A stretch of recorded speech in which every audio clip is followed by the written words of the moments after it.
Assalamualaikum.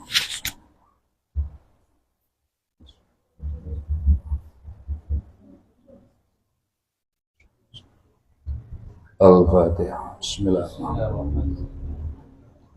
Ya kan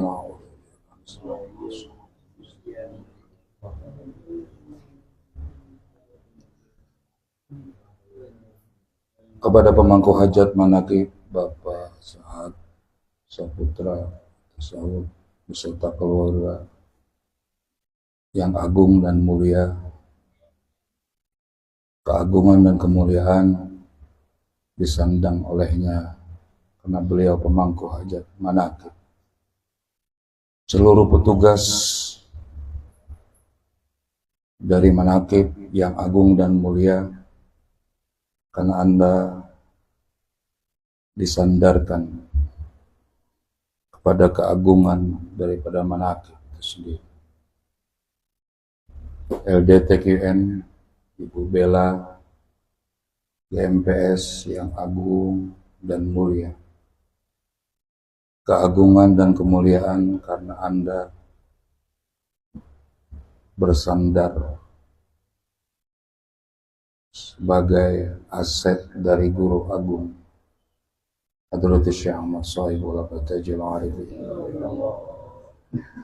Ikhwan, akhwat Thariqat Al-Qadiriyah Naqsyabandiyah, Pondok Pesantren Suryalaya Tasikmalaya yang agung dan mulia, keagungan dan kemuliaan karena Anda menjadi ikhwan, bukan kekerabatan, bukan kesukuan, bukan kebangsaan, tapi keimanan yang terhujam dari Guru Agung yang disebut Badrut Tauhid, bibit daripada Tauhid. Assalamualaikum warahmatullahi wabarakatuh. Alhamdulillah wa kafa, salatu wassalamu ala rasulil mustafa wa ala alihi wa sahbihi ahli sidqi wal wafa. Asyhadu an la ilaha illallah wahdahu la syarikalah, asyhadu anna Muhammadan abduhu wa rasuluhu la nabiyya ba'da, usikum ibadallah wa iyaya bitaqwallahi wa bita'atih wa bimudawamati dzikrillahi tsabitil musalsal ila rasulillahi sallallahu alaihi wasallam aitu qal Abdul ma qultu ana wa nabiyyuna min qabli la ilaha illallah. Kata Tuan Syekh, burung itu lahir 2 kali. Maka manusia pun akan terlahir 2 kali. Kedua kalinya itulah yang disebut talqin. La ikraha fid din. Qad tabayyana rusydu minal ghayy. Wa may yakfur bit taghut wa yu'min billah faqad istamsaka bil urwatil wuthqa lan fisama lah. Tidak ada paksaan di dalam agama. Apa itu din? Al-Islam wal iman wal ihsan. Dinul kamil, al-yawma akmaltu lakum dinakum. Hari ini, hari Hujjatul Wada, Allah berfirman, aku telah sempurnakan bagi kamu semua, bagi diri Muhammad dan semua umatnya. Apa yang telah disempurnakan? Agamamu. Kesempurnaan agama ini Islam, syariat, iman, tariqat, ihsan, hakikat. Itu yang disebut sempurna. Tidak ada paksaan di dalam agama. Tapi kalau Anda sudah masuk dalam agama Islam, iman, ihsan, mau tidak mau Anda harus tunduk.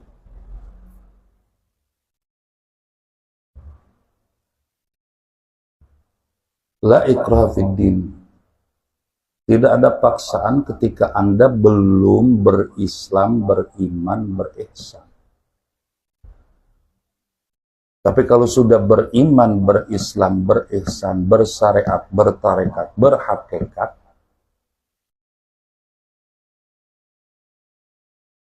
la ikraha fid din, qad tabayyana rusyd minal ghayy. Karena sudah terang, sudah nampak, sudah jelas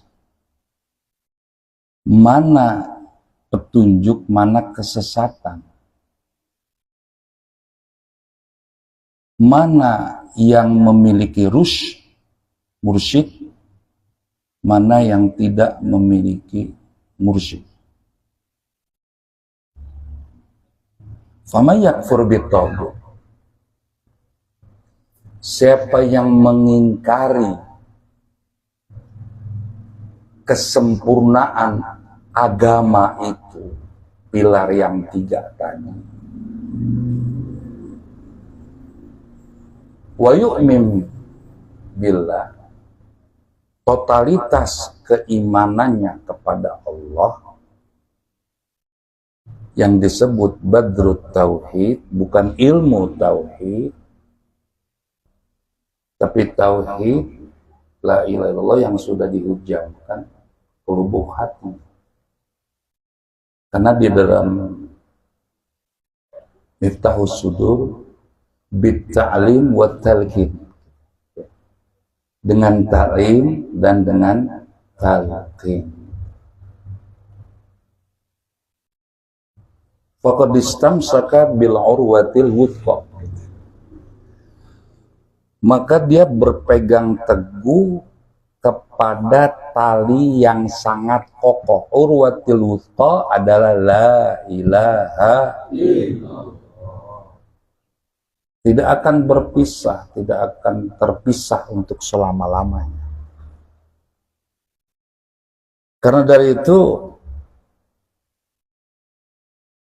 di dalam bulan Safar ini, menurut ahli mukasyafah ada 320 bala.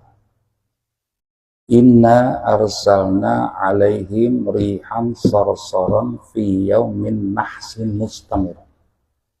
Sesungguhnya kami Allah menurunkan angin bencana yang sangat dahsyat pada hari naas yang berkesinambungan. Hari naas yang berkesinambungan itu hari terakhir di bulan Safar, hari Rabu. Dalam hadis Hasan dari Abi Hurairah, ma min qaumin yajtami'u yusalluna fi akhir Safar minal arbi'ah illa najahu minal kawarith. Hadisnya Hasan. Tidaklah satu kaum berkumpul lalu melaksanakan sholat di hari Rebo terakhir di bulan Safar, melainkan Allah selamatkan dari kawarith, yaitu al-balaya, segala macam bencana, musibah yang datang di akhir bulan Rebo, bulan Safar. Bahkan ada yang mengatakan 820. Maka maklumat pengersa guru agung, kita dianjurkan untuk sholat sunat daf'il bala. Bisa 4 rakaat 1 salam, atau 2 rakaat 4 rakaat 2 kali salam. Yang dibaca surat Inna A'tainakal Kautsar 11 kali, Al-Ikhlas 5 kali, Al-Falaq dan Anas sekali-sekali. Sebenarnya yang namanya bala atau bencana itu sudah wataknya dunia, udah karakternya dunia. Ad-dunya darul bala. Dunia ini tempatnya bala, tempatnya cobaan. Laqad khalaqnal insana fi kabad. Kami menciptakan manusia itu dalam susah payah. Wa tabaqan tabaq, mereka menepi jalan dengan susah payah. Jadi dunia ini adalah tempatnya bala, tempatnya cobaan. Jadi ketika tidak ada ombak, kelihatan tenang-tenang saja, nggak ada cobaan, nggak ada ujian. Itu semua bonus, ya. Karena watak kehidupan karakter dunia itu memang penuh dengan bala, penuh dengan cobaan, penuh dengan susah payah. Ketika kita mendapatkan sesuatu yang tenang-tenang saja, itu bukan watak dunia loh. Itu semua bonus dari Allah. Maka jangan berharap kita mendapatkan bonus. Ahasiban nas an yutraku ayyaqulu amanna wa hum la yuftan. Apakah manusia mengira dibiarkan begitu saja oleh Allah, cukup mengatakan kami beriman, kami sudah ibadah, kami sudah sholat, wa hum la yuftan. Padahal mereka belum dicoba, belum diuji, belum diterpa. Maka sungguh benar-benar Allah tahu mana yang iman sebenarnya, mana yang iman imitasi. Nah, bala dan cobaan ini terus datang. Nah, inilah watak karakter dunia. Makanya di ayat tadi dikatakan walanabluwannakum. Fiilnya fiil mudhari yang menunjukkan ada terus menerus. Lamnya lam taukid, nunnya nun taukid. Sungguh benar-benar selalu kamu mendapat ujian.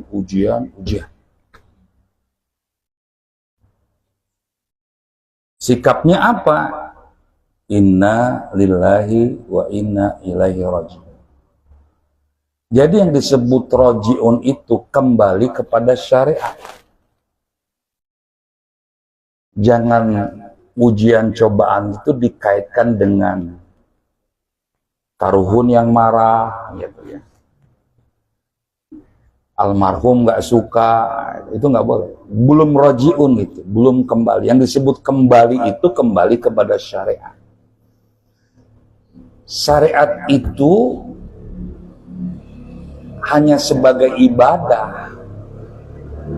Kalau mutahharoh itu, syariat yang bisa mensucikan iman itu bukan syariat dalam arti ibadah. Kalau ibadah itu raganya, Pak, fisiknya.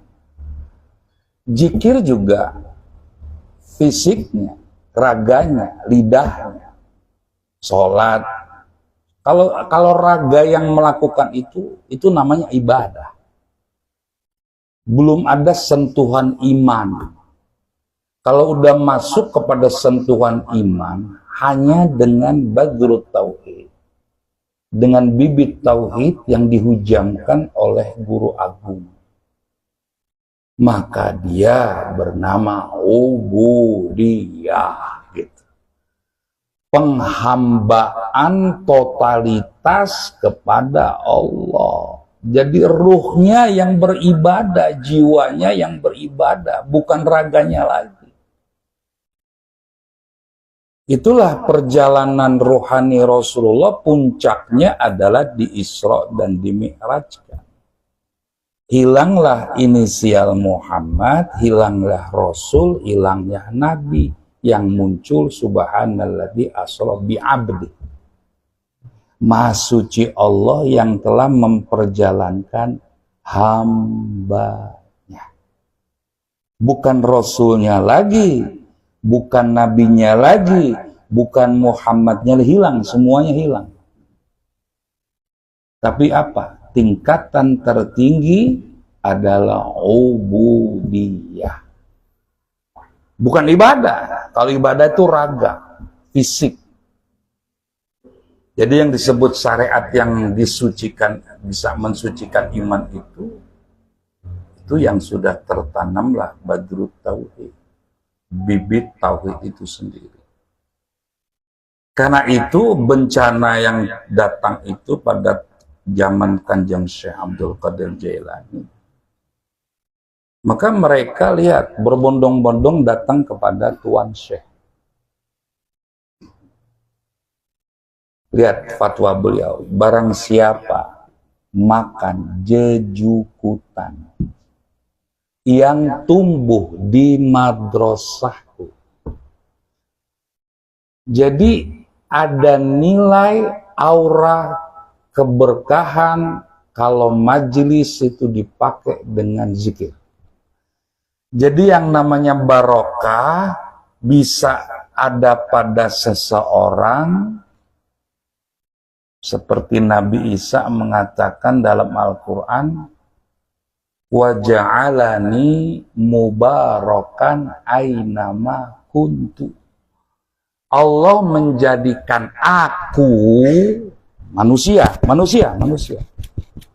bisa mendatangkan barokah dimanapun aku berada. Jadi jangan diingkari nih. Jadi manusia-manusia, ulama-ulama bisa mendatangkan barokah, bukan syirik. Orang Nabi Isa sendiri dalam Al-Quran mengatakan begitu. Allah menjadikan aku bisa mendatangkan barokah dimanapun aku berada. Siapa itu Nabi? Nurullah, yang mendapat cahaya Allah. Siapa sesudah Nabi Muhammad? Wali-wali Allah, mendapat nurullah juga. Dia bisa mendatangkan barokah. Tempat bisa gak? Mari lanjutkan. Alladzi asra bi 'abdi lailan minal masjidil haram ilal masjidil aqsa alladzi barakna haulah. Maha suci Allah yang telah memperjalankan hambanya, yaitu Nabi Muhammad, yang sudah masuk kepada wilayah ubudiyah, bukan ibadah, tingkatan tertinggi, pada suatu malam, dari Masjidil Haram ke Masjidil Aqsa, yang kami berkahi tempatnya. Jadi tempat bisa mendatangkan barokah. Majelis Nurul Ikhwan itu mendatangkan barokah. Semua datangin barokah. Datangin barokah. Maka siapa yang makan jejukutan, rempah-rempah, jahe, koneng, semuanya, tapi syaratnya tumbuhnya di madrasah, minum air manake. Dan ahli hikmah itu pernah mencoba air manakib ini diminumkan kepada atau dicipratkan kepada tempat-tempat, itu dahsyat khasiatnya itu sendiri. Jadi benda-benda itu bisa mendatangkan, tempat-tempat itu mendatangkan barokah. Air, tumbuh-tumbuhan yang tumbuh di madrasah. Jadi semua yang tumbuh di madrasah itu mendatangkan barokah. Karena itu habis, maka beliau mengatakan siapa yang minum air madrasah, air lagi, maka izin Allah akan sembuhkan dia. Pesan moralnya adalah jejukutan itu adalah zikir jahar. Ya, pesan moralnya yang disebut jejukutan itu kan sesuatu yang bisa dihitung. Sesuatu yang bisa dihitung itulah zikir jahar. Perbanyaklah zikir itu sendiri. Kesembuhan di sana. Adapun air nggak bisa dihitung. Itulah zikir khafi. Jadi bala dan bencana itu, jadi syariat itu akan mentah hanya menjadi ibadah, belum bisa jadi ubudiyah selama di dalamnya tidak ditanamkan badrut tauhid, talqin itu sendiri. Itulah makna dari zikir jahar, adalah burung yang terbang dua sayap. Sayap itulah zikir jahar dan zikir khafi. maka kita bersyukurlah, berpegang teguhlah kepada Abah sebagai guru mursyid. Apa sih hasilnya? Sesuatu itu akan jadi ringan, Pak. Nggak ada sesuatu yang berat. Kenapa? Karena kita punya guru. Ya. Dalam manqobah bulan Muharram kan sudah dijelaskan. Ada dalam genggaman guru mursyid semua ruh.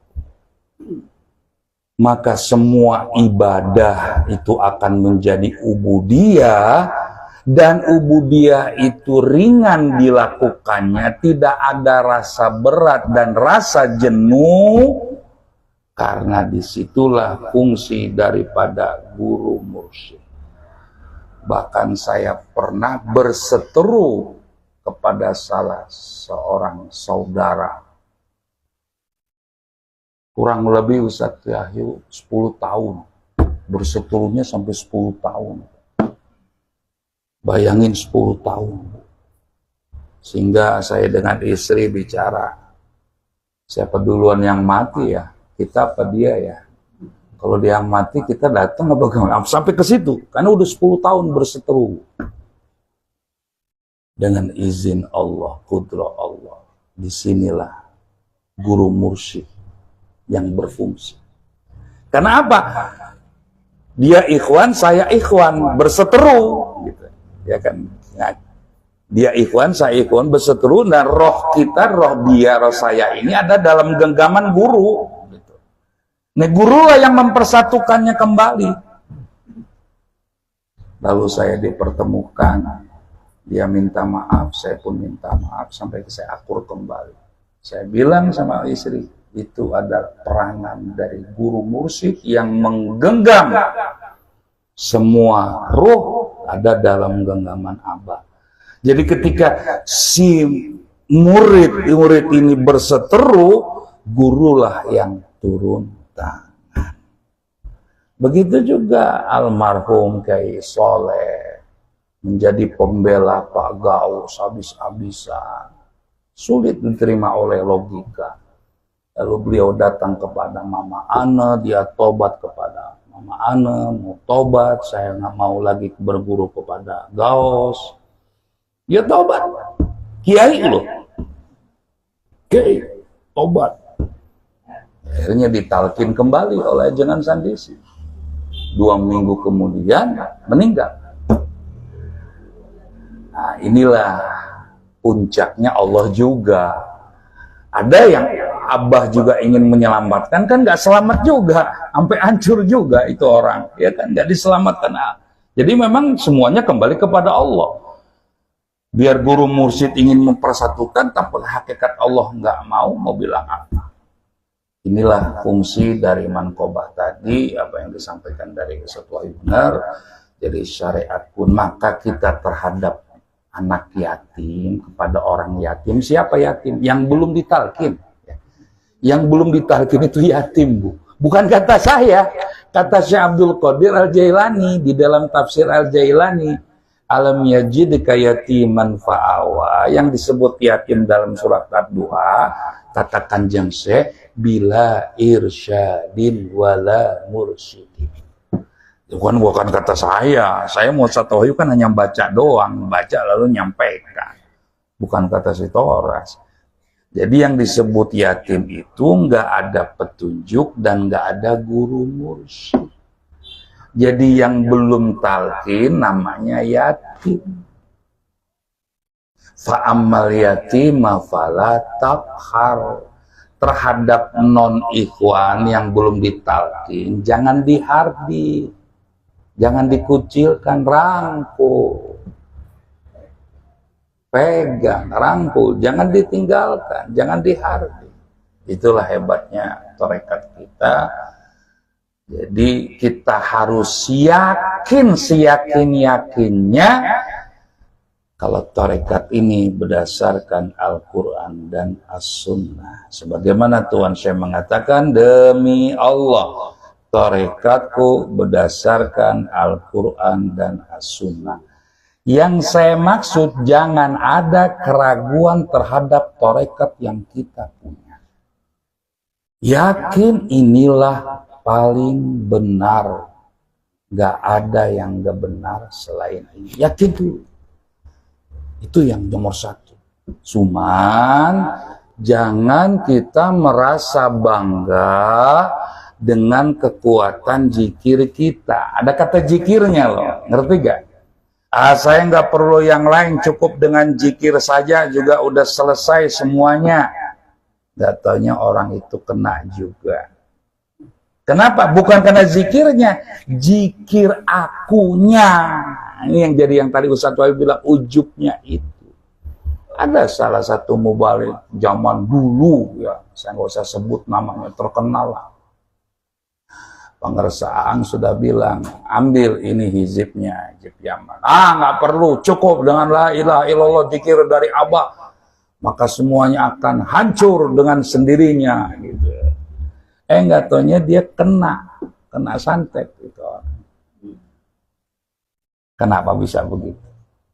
Bukan karena zikirnya, zikir akunya, zikirku. Karena zikirku, karena khotamanku, karena manakibanku, aku yakin gak ada satupun yang bisa melawan aku. Nah, akunya itu yang tadi Ustadz ya bilang. Bukan karena ininya, bukan. Zikir udah hebat. Allahumma inna duha uka, baha uka. Duha ini duhamu, aku bisa dua, kan Allah yang membuat aku duha, bukan aku. Nah, kenapa itu bisa? Karena bukankah la ilaha illallah hisni, faman dakhala hisni faqad aminaz. La ilaha illallah itu bentengnya Allah, siapa yang masuk ke dalamnya dia aman. Kok nggak aman? Karena akunya terbesit di dalam dirinya, zikirku, khotamanku, manakibanku, itulah yang disebut ujub. Maka dia bakal kena. Itu ya bayangin. Maka kita keagungan dan kemuliaan sebagai ikhwan harus dipertahankan. Jangan pernah ragu. Kita mulia dan agung karena di dalam diri kita sudah terhujam kalimat la ilaha illallah dan ismuz zat.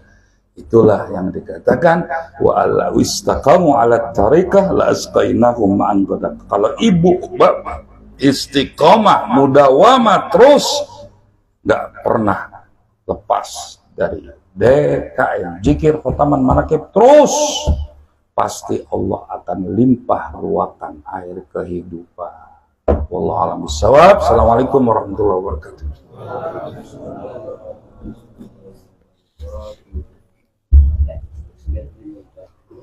Allahumma sholli ala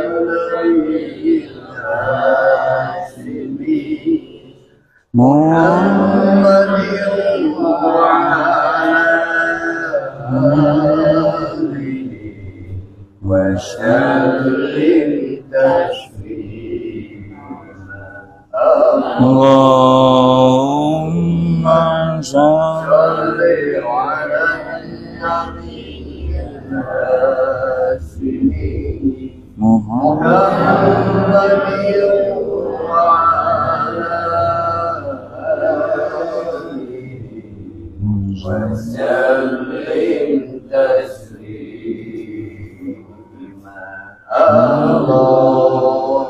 Allahumma sholli ala nabiyyil Hashimi Muhammadin wa